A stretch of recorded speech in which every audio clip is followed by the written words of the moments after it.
Hello everybody and welcome to the February webinar where I'm really pleased to have Giles Peaker with us.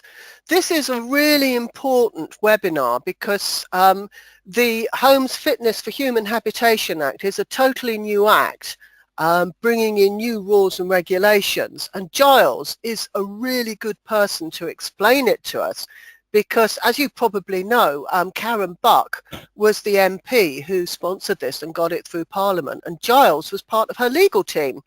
So he knows it really, really well. So, hello, Giles. Hello. Right, thanks, Tessa. Could I have the first slide up? Yes. Oh, sorry. Yes, of course. Thanks. Right, so what I want to do is take everybody through an overview of the Homes Fitness for Human Habitation Act and look at how it might, or probably won't, but might impact on people, when it will be enforced for people, and what the key issues arising from it are. I have been working on this for, 2015 was the first time that Karen and I started working on a version of this Act. So it's taken us some 3 years to actually get it through in various incarnations. But it is finally an Act, and it will be coming into force, and I still have to pinch myself occasionally, on the 20th of March. So what is it going to mean for people? Could I have the next slide? There you go. Should you panic? Don't panic. Unless, next slide, unless you should panic. Mostly, I don't think this Act is going to make much difference to landlords. Anybody who is a responsible landlord who looks after their property as a matter of routine, as most people do, should not be impacted by the Act at all. It's not going to be a dramatic change.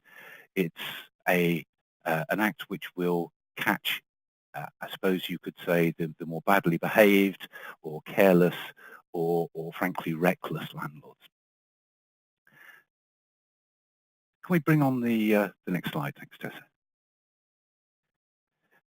So take you through what the Act actually does, and you'll see, I think, why the impacts of it shouldn't be a problem for decent landlords. What the Act actually does is amend the Landlord and Tenant Act 1985 to add new implied terms into tenancy agreements. Now, this works in very much the same way as the Section 11 of the Landlord and Tenant Act 1985, the implied repairing obligation.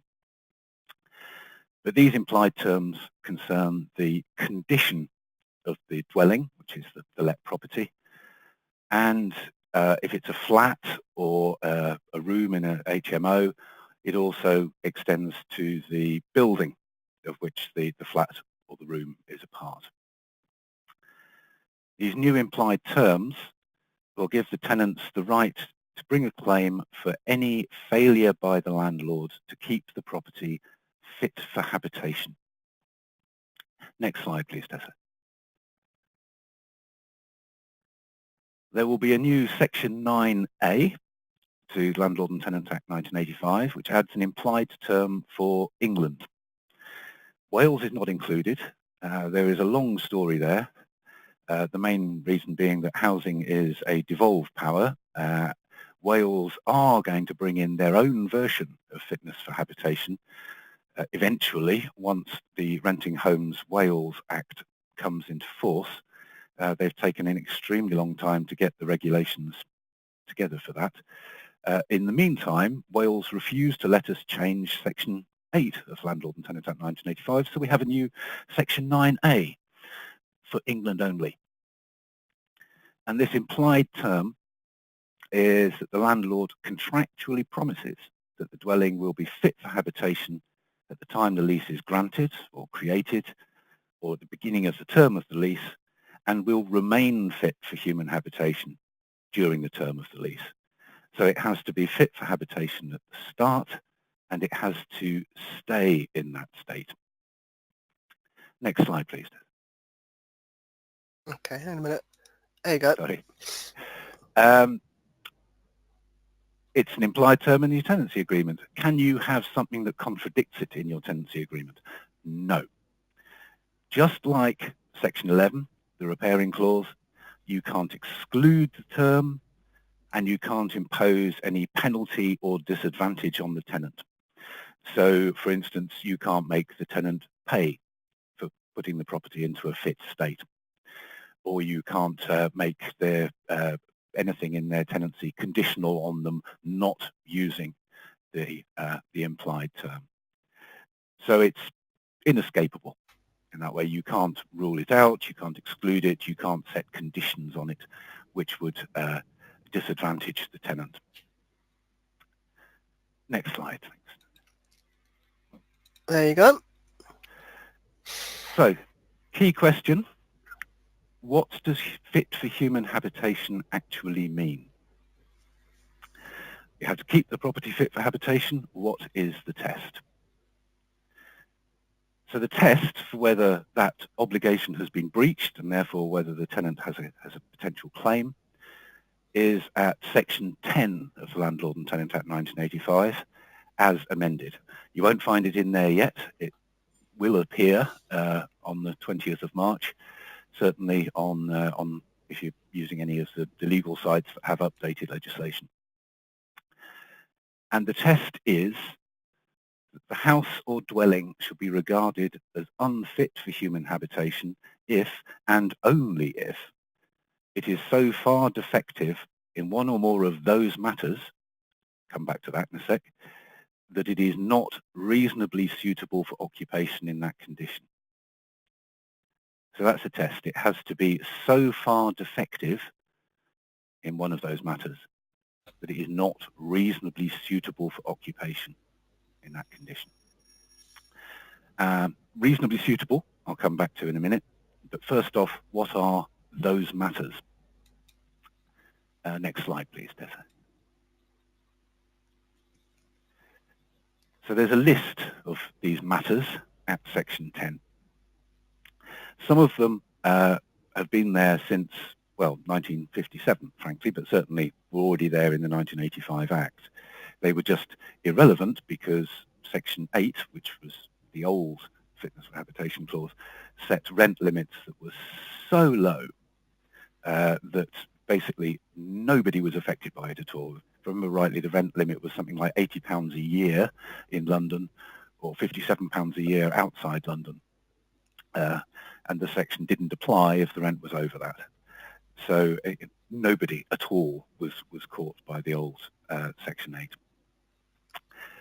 So the Section 10 list of factors is, you can see here, repair, stability, freedom from damp, internal arrangement, natural lighting, ventilation, water supply, drainage and sanitary conveniences, and facilities for preparation of cooking of food and for the disposal of wastewater. And then there's the new bit. This is what's been inserted by the Homes Fitness for Habitation Act. In relation to a dwelling in England, any prescribed hazard. You have the next slide, Tessa.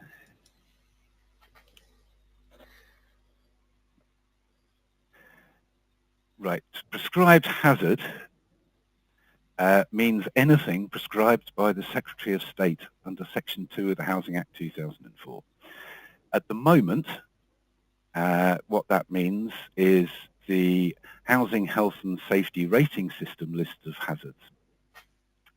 Now, these are the things that local authorities use to assess whether there's a breach of, there's a hazard under the HHSRS, whether it's a Category 1 hazard or a Category 2 hazard. Local authorities potentially serve improvement notices, hazard awareness notices, and so on. So it's importing that list of hazards into the matters that have to be considered as to whether a property is fit. But they don't work in quite the same way as the HHSRS, which I'll come on to in a minute.